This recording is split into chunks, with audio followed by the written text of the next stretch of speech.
Bonjour Virginie. Bonjour. La Nouvelle-Calédonie, archipel du Pacifique Sud, a donc choisi une nouvelle fois de rester française. Le non à l'indépendance est arrivé en tête hier dimanche lors du deuxième référendum d'autodétermination de l'histoire de ce territoire. Scrutin marqué à la fois par une mobilisation sans précédent et par une progression des indépendantistes. Mais l'histoire ne va pas s'arrêter là.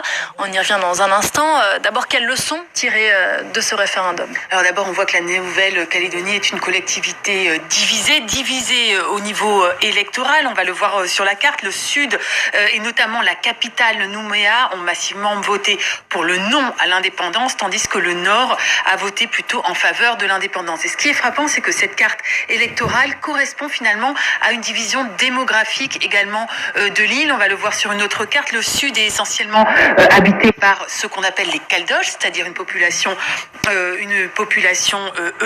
d'origine européenne, tandis que les Kanaks, la population donc mélanésienne autochtone, vit plutôt au nord. Il faut rappeler que la Nouvelle-Calédonie est ce qu'on appelle a été une colonie de peuplement, c'est-à-dire que des vagues de Français ou de métropolitains sont venus, avec également plus tard aussi des populations d'Asie du Sud-Est.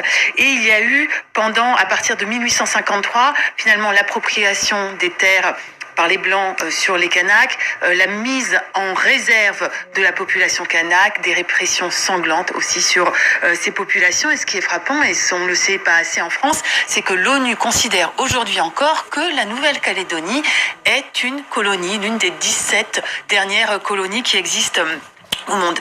Au niveau démographique, ce qui est frappant aussi, c'est que la population kanak a relativement diminué par rapport à la population caldoche, et c'est dans les années 60 que les Kanaks sont devenus minoritaires sur leur propre île. Ça correspond au boom du nickel. Vous savez que la France est devenue le 3e plus grand producteur au monde de nickel grâce au nickel qui se trouve en Nouvelle-Calédonie. Donc il y a eu des vagues de nouvelles immigrations à partir des années 60, et ce nickel fait la richesse de l'île, mais pas la richesse de tout le monde. Et en fait, la richesse est très mal répartie, et les Kanaks sont globalement plus pauvres. D'ailleurs, ils sont globalement, la population kanak est plus au chômage que le reste de la population.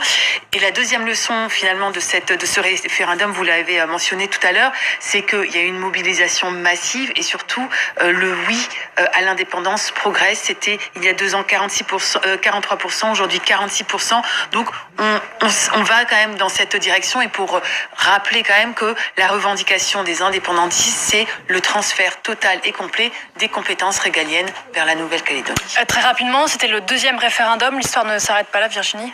Oui, absolument.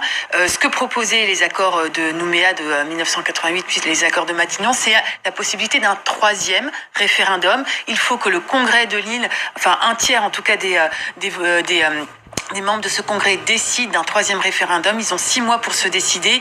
Et au-delà de cette possibilité de nouveau référendum, ce qu'il va falloir réfléchir, ce à quoi il va falloir réfléchir, c'est un vivre ensemble à essayer de faire que les divisions de l'île soient moins importantes pour un avenir commun.